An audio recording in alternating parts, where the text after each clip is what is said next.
नमस्ते, हम डेजी सिंह। आज आप लोग के वो झूमर गीत सुना जाते हैं। अगर पसंद आए तो चैनल को लाइक से सब्सक्राइब करो। कमेंट में बताओ कि आप लोग के गीत कैसा लागला। उजर बकुला बिन पिपरो न शोभे, कोयल बिन बगिया न शोभे राजा। कोयल बिना बगिया न शोभे राजा।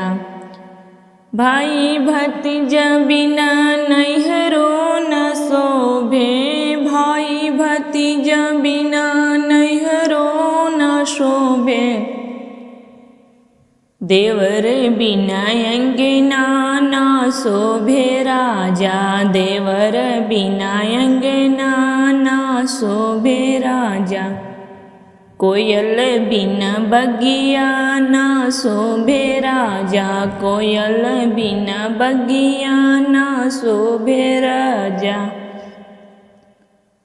सासु ससुर बिना ससुरो न शोभे, सासु ससुर बिना ससुरो न शोभे। बलम बिना सजिया न शोभे राजा, बलम बिना सजिया न शोभे राजा।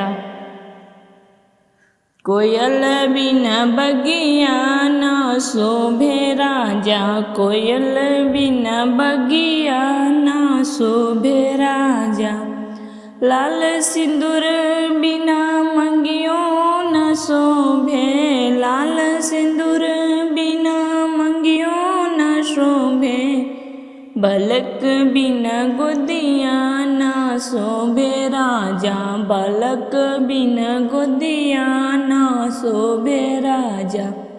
कोयल बिना बगिया न शोभे राजा, कोयल बिना बगिया न शोभे राजा।